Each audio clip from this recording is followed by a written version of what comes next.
A sloth, a donkey, and a curious human. Send a prompt and see what they're doing.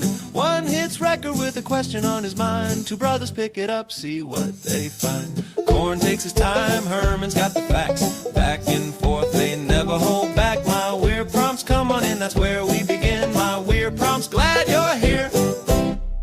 This episode was generated using artificial intelligence. Please verify facts. My Weird Prompts is a community-driven initiative exploring how AI can fuel curiosity and uncover the fascinating ways our world works. GPU compute for this podcast is generously provided by Modal. Learn more at modal.com. It is funny looking back at the tech landscape from 15 or 16 years ago. If you were around the developer scene in 2009 or 2010, you would have thought the relational database was a walking corpse. The NoSQL revolution was in full swing, and the pitch was simple. SQL is a relic of the 70s, schemas are a straitjacket, and the future is just dumping JSON into a document store and letting the database figure it out. We were promised a world where the database would finally get out of the way of the developer. I remember that era vividly. It was the peak of the Web 2.0 hype. People were genuinely convinced that the rigid rows and columns of PostgreSQL or MySQL simply could not handle the scale or the velocity of the modern internet. There was this sense that if you were still writing join statements, you were basically a dinosaur. And yet, here we are in March of 2026, and the most recent Stack Overflow survey shows PostgreSQL sitting at nearly 56% usage. Meanwhile, MongoDB, the undisputed king of document databases, is sitting at 24%. It is popular, sure, but it is nowhere near the industry standard we were told it would become. It is a massive gap, especially considering the billions of dollars in marketing muscle behind document stores over the last decade. Today's prompt from Daniel is about this exact tension.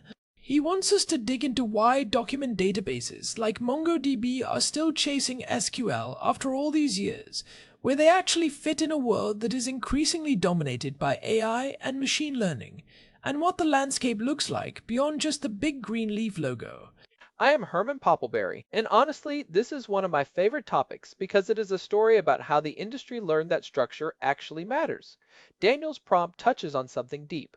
Why is it that even though MongoDB is a $30 billion company with over $2.3 billion in annual revenue, it still feels like the alternative rather than the default? To understand that, we have to look at the JSON Everywhere promise and why it partially broke our hearts. I think a lot of it comes down to that original dream. The idea was that you have JSON on the front end, you pass JSON through your API, and you store JSON in the database. No translation, no object relational mapping, no headache. It sounds like a dream for a developer who just wants to ship code. You do not have to stop and think, wait, do I need a foreign key here? Should this be a one-to-many relationship? You just save the object. It is the ultimate get started fast button, but the technical term we use to describe the fallout is schema-on-read versus schema-on-write. In a traditional SQL database, you have a strict schema-on-write. You cannot put a string in an integer column. The database enforces the rules at the moment the data is written. If the data is messy, the database rejects it. With a document database, you have schema-on-read. You can throw whatever you want into a collection, but the burden of making sense of that data moves from the database engine to the application code.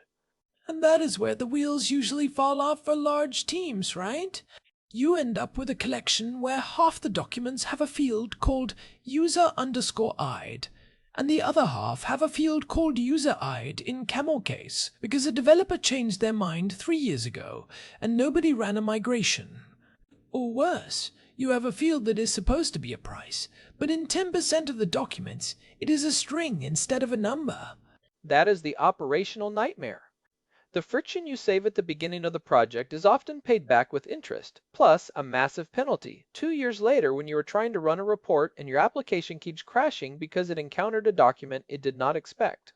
This is why the industry failed to abandon SQL.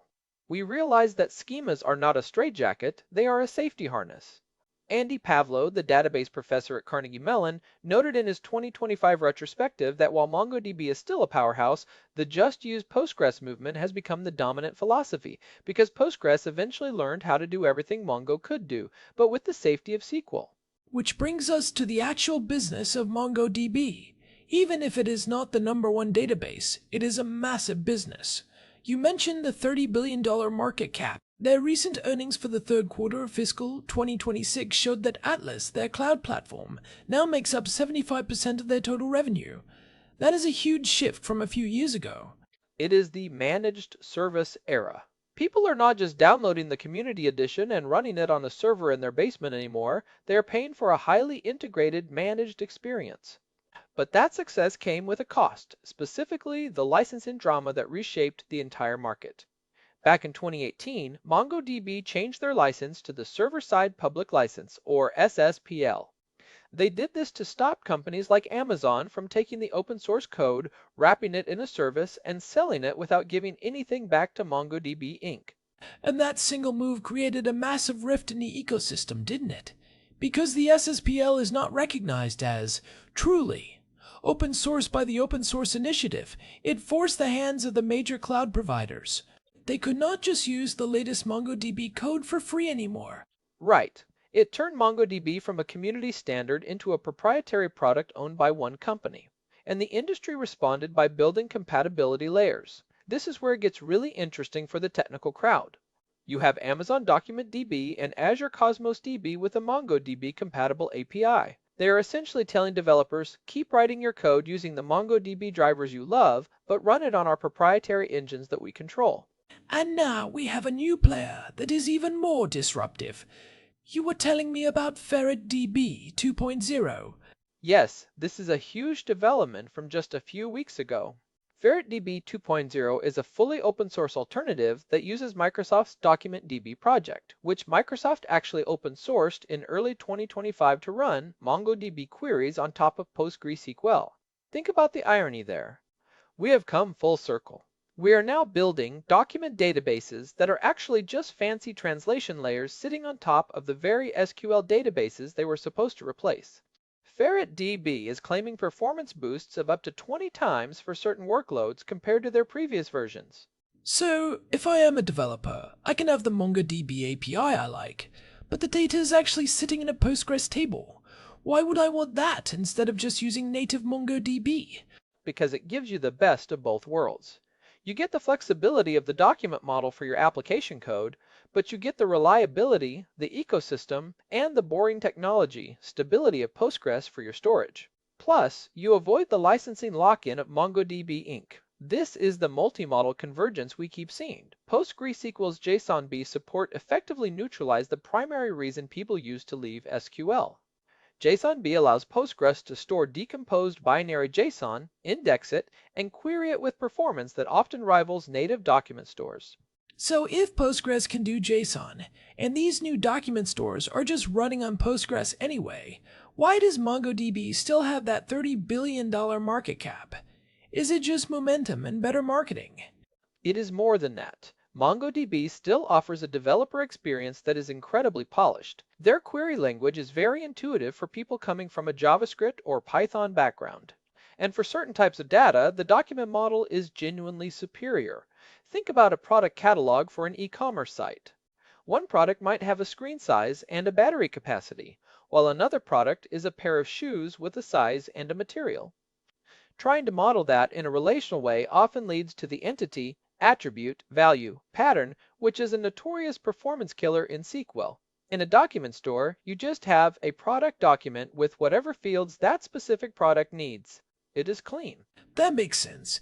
If the data is inherently varied, forcing it into a table is just asking for trouble.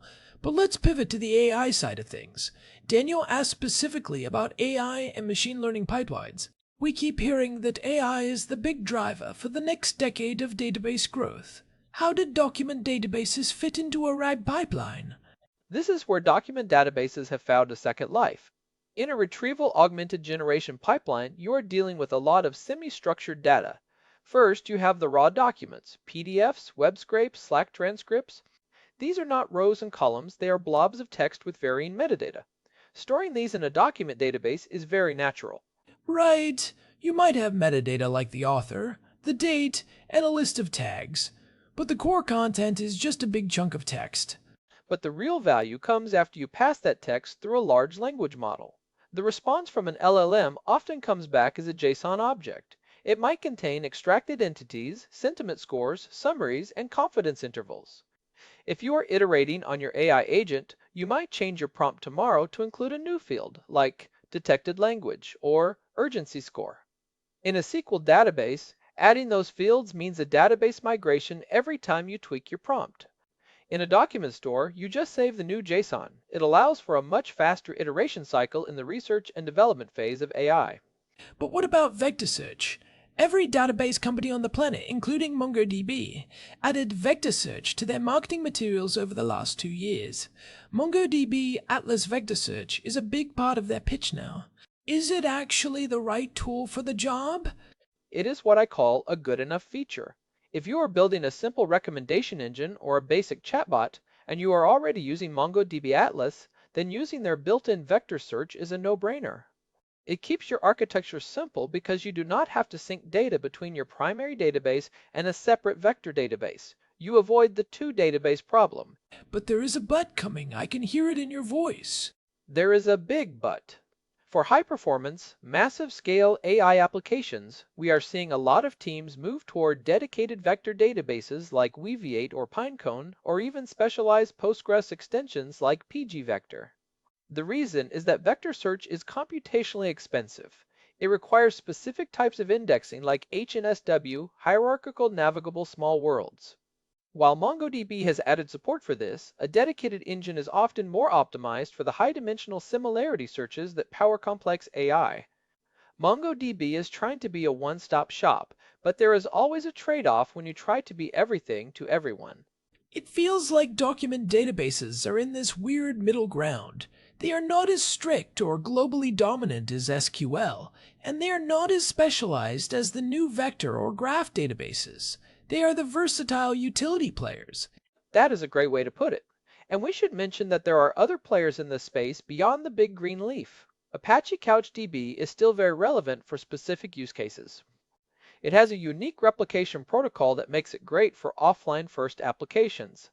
If you have a mobile app that needs to work in a basement with no cell service and then sync back to the cloud later, CouchDB is still the gold standard. Interestingly, MongoDB actually moved away from some of its mobile synchronization features a few years ago, which left a gap that CouchDB and others still fill. And then you have RavenDB for the .NET ecosystem. Yes, RavenDB is a fascinating one. It is built natively in C#, which makes it a very attractive choice for enterprise shops that are heavily invested in the Microsoft stack. It is less about the NoSQL revolution and more about finding a tool that fits a specific engineering culture. It handles things like ACIZ transactions across documents very well, which was a major criticism of early document databases. So to summarize for Daniel, if we are looking at the why behind document databases being less popular than SQL, it really comes down to the fact that SQL grew up. It adopted the best parts of the document model while keeping the safety of the relational model.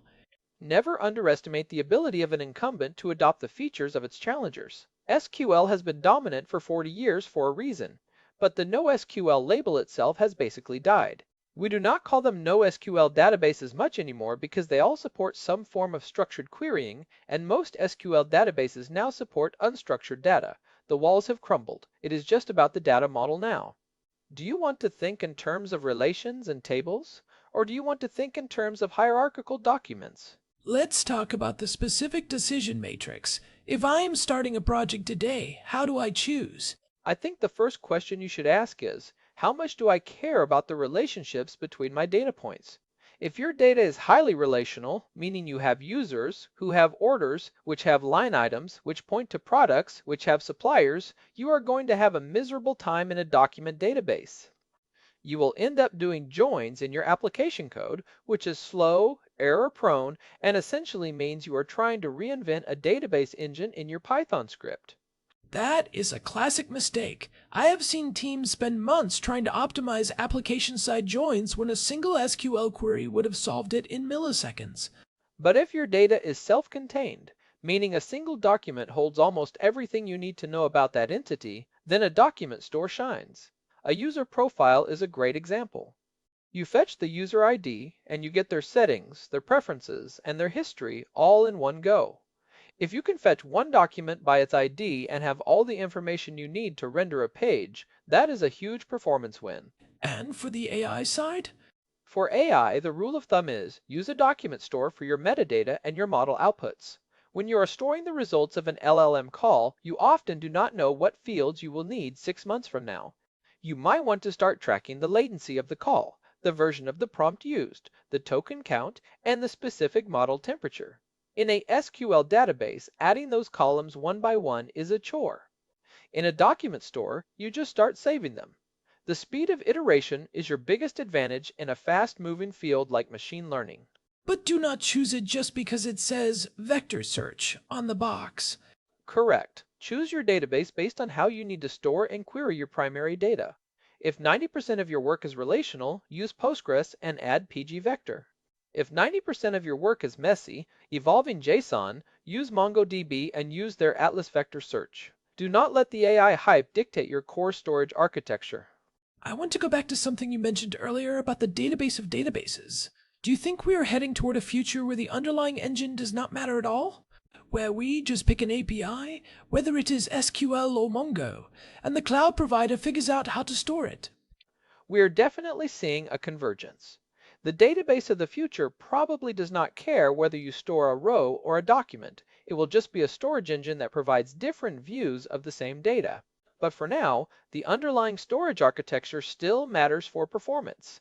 A system designed to store rows of fixed-size integers is always going to be faster at calculating a sum over a billion rows than a system that has to parse JSON blobs to find those integers. This is why document databases are generally poor for heavy analytical work, the OLAP side of things. If you want to know the average order value for all customers in the Southeast region over the last 3 years, a columnar SQL database like Snowflake or BigQuery is going to run circles around MongoDB. So, document databases for the live application, SQL for the heavy analysis. That is the standard hybrid architecture we see today. You use MongoDB for the transactional stuff where you are looking up specific records, and then you stream that data into a data warehouse for the analysis. The one database to rule them all. Dream is still a bit of a fantasy for high-scale systems. Let's look at some practical takeaways for Daniel and anyone else trying to make this decision in 2026. First, if you need ACIZ compliance and relational integrity, meaning your data must be correct and consistent across multiple tables, stick with a relational database like PostgreSQL. The friction of a schema is actually a feature that saves you from data corruption later. Second, if you are in the early stages of an AI project and your data model is changing every day, a document store is a massive accelerator. It lets you prototype without the overhead of migrations. Third, keep an eye on the Postgres ecosystem. With things like FerretDB 2.0 and native JSONB, Postgres is becoming the black hole of the database world, sucking in the features of every other database type. For a long-term sustainable engineering project, the Postgres-first approach is becoming very hard to ignore. And finally, if you do go the MongoDB route, take a serious look at Atlas. If you are going to use a proprietary document model, you might as well get the full benefit of the managed services, the triggers, and the integrated vector search that MongoDB Inc. has spent billions of dollars perfecting. It really comes down to choosing the right tool for the specific job, rather than following the latest architectural trend. The NoSQL hype cycle is over, and we are in the era of pragmatic multi-model engineering. We have better tools than ever, and we actually understand how to use them.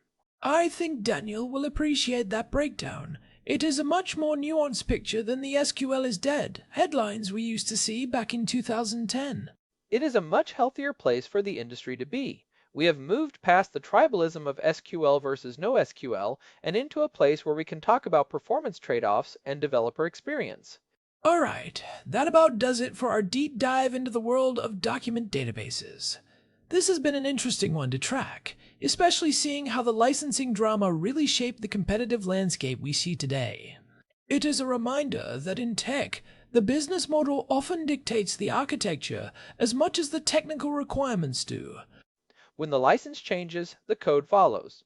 Big thanks to our producer Hilbert Flumingtop for keeping the gears turning behind the scenes, and a huge thank you to Modal for providing the GPU credits that power the generation of this show. We could not do this without their support for the serverless AI infrastructure. If you enjoyed this exploration of the database world, you might want to go back and listen to episode 1123, where we did a deep dive into the Just Use Postgres movement. It provides a lot of context for why SQL is making such a massive comeback. We also have episode 1124, which covers the explosion of specialized databases and why one-size-fits-all is a dangerous mindset. You can find those and all our previous episodes at myweirdprompts.com. We are also on Spotify, so if you have not followed us there yet, hit that follow button to get every new episode as it drops. This has been My Weird Prompts. Thanks for listening. Catch you in the next one.